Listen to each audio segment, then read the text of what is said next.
দর্শক সালাম ও শুভেচ্ছা জানিয়ে শুরু করছি আরো একটি এপিসোড। পশ্চিমবঙ্গের কি ডবল ইঞ্জিন সরকার আসতে চলেছে 2026-এ? অনেকের মনে একটা প্রশ্ন ঘুরপাক খাচ্ছে, আসলেই কি পশ্চিমবঙ্গে সামনে বিধানসভা তথা 2026-এর বিধানসভায় কি বিজেপি ক্ষমতায় আসবে? তো এটা নিয়ে বিস্তারিত বলতে গেলে বর্তমানে যে এসএসসি দুর্নীতি হলো এবং তার পরবর্তী মামলা এবং সর্বশেষ যে রায়টা দিয়েছে সুপ্রিম কোর্ট, চাকরি বাতিল করে দিয়েছে 2016 সালের যে প্যানেলের হয়েছিল। তো তার পরবর্তী কি হয়েছে তোমরা সবাই জানো আশা করি।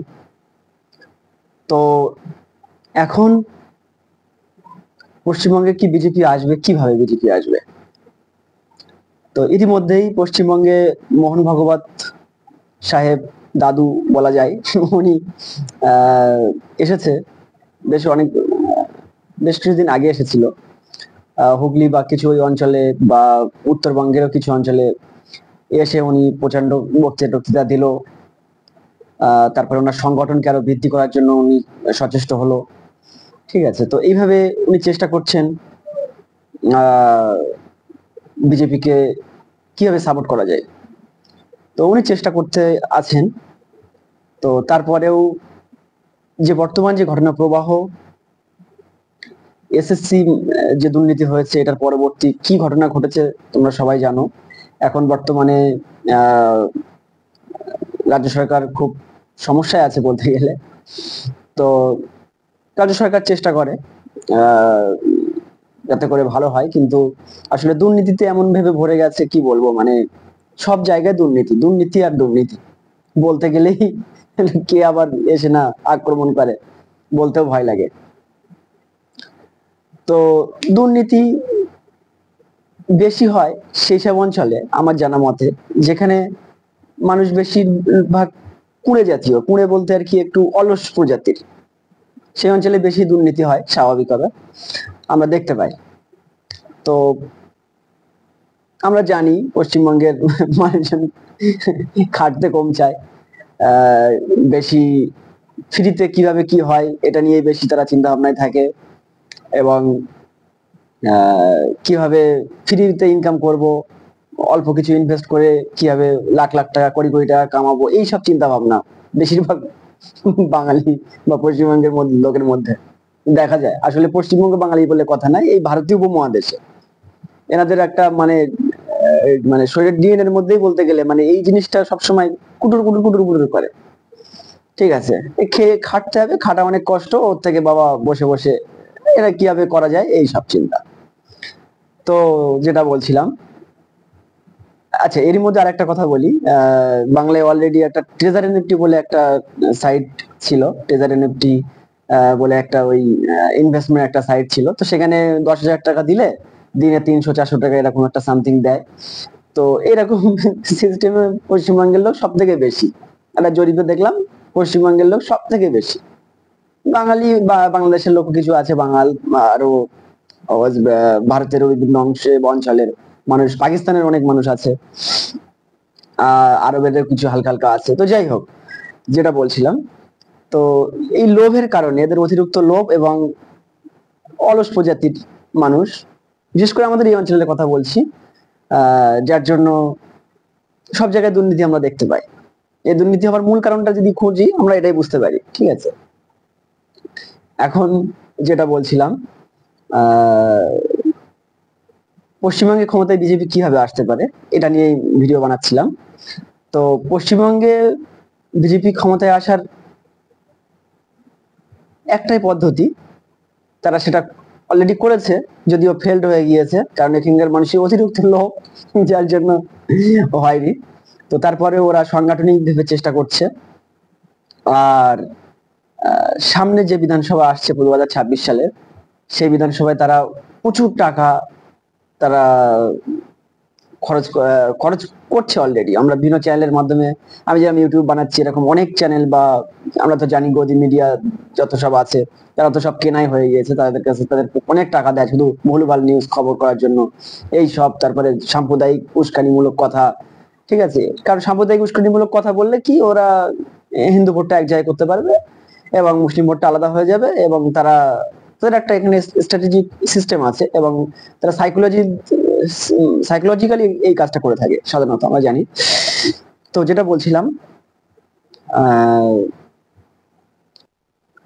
পশ্চিমবঙ্গের মানুষ আসলে অতিরিক্ত সৎ প্রজাতির, সে হিন্দু হোক আর মুসলিম হোক আর বা অন্য কোনো ধর্মেরই মানুষ হোক না কেন, অতিরিক্ত সৎ হওয়ার কারণে মানুষজন বেশিরভাগ যে যা বলে বিশ্বাস করে নেয়। এমন আমার দেখা মতে এমন মানুষ অনেক আছে, তবে অনেকে অসৎ মানুষও আছে অবশ্যই। তো তারপরে যেটা বলছিলাম, ডবল ইঞ্জিন সরকার তারা যেটা বানাবে বলছে, আসলে তারা যে বানাবে, যে পদ্ধতিতে বানাবে, তাদের সেই পদ্ধতিটাই নেই। শুধু কি এই করব সেই করব, এখানে করবো মিছিল করবো, এই করবো সে করবো। কিন্তু এখানে আরেকটা কথা বলা উচিত, বাংলাদেশের যে ঘটনাটা ঘটেছে কিছুদিন আগে আমরা জানি, তো বাংলাদেশের ঘটনা নিয়ে অনেকেই পশ্চিমবঙ্গে করতে চাইছে যে সেখানে হিন্দুদের উপরে এই হচ্ছে সেই হচ্ছে। আসলে কি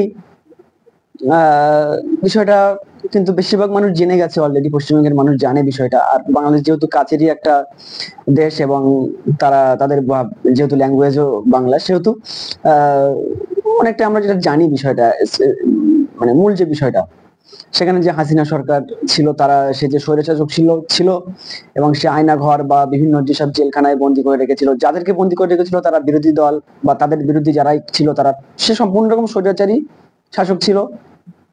সে তার পরবর্তী সে দেশ ছেড়ে পালায়, তারপরে কি হয় আমাদের সবই জানা আছে। কিন্তু এটা নিয়ে যদিও আমাদের বিজেপির বিভিন্ন যদি গ্রুপ বা বিভিন্ন যদি আমরা টুইটারে ফলো করে দেখি, তাদের গ্রুপে আছে বিভিন্ন রকম, তারা কি বলতে চাইছে যে না, বাংলাদেশের উপরে হিন্দুদের অত্যাচার হয়েছে। বাংলাদেশে হিন্দুদের অত্যাচার কিভাবে হয়েছে যদি বলা হয়, এখন যদি বলি আমরা, যখন কমিউনিস্ট সরকার ছিল পশ্চিমবঙ্গে, তখন তো হিন্দু মুসলিম সবাই তো ছিল, কমিউনিস্ট পার্টি করতো। এখন দেখা যাচ্ছে যদি কিছু মুসলমান ধরো কমিউনিস্ট পার্টি করেছিল, তাদেরকে মারা হচ্ছে, বিশাল মারা হচ্ছে, বা কিছু ঘর বাড়িঘর ভাঙা হচ্ছে এসে। এখন যদি বলা হয় মুসলিমদের উপরে অত্যাচার করা হচ্ছে, মুসলিমদের উপরে নিপীড়ন করা হচ্ছে, এটা কেমন হবে কথাটা, তাই না? তো ঠিক একই কাণ্ড ঘটেছে বাংলাদেশে। তো আমরা অটোমেটিকলি জানি এই বিষয়গুলো। তো এখন বাংলাদেশের ঘটনা নিয়ে ভারতে একটা বিশাল আলোড়ন করার চেষ্টা করছে, এবং এটা নিয়ে একটা সাম্প্রদায়িক ইস্যু তৈরি করে একটা বিজেপির মুনাফার জন্য তারা বিশাল কিছু করার চেষ্টা করছে। যদিও শেষ পর্যন্ত এটা কোলাপস হবে, আমরা জানি অলরেডি এটা শেষ হয়ে যাবে, কারণ এটা মিথ্যা কথা, মিথ্যা প্রোপাগান্ডা, মিথ্যা বিভিন্ন রকম কথাবার্তা দিয়ে তারা করছে, যার ফলে এটা যে তাদের যেটা ভুল, তাদের যে প্ল্যানটাই ভুল প্রমাণিত হবে খুব শীঘ্র। 2026 সালে বিজেপি ক্ষমতায় আসবে বলছে, শুভেন্দু বলছে। তো শুভেন্দু দাদা বা কাকা যাই বলি, অনেকে কি বলবো, মানে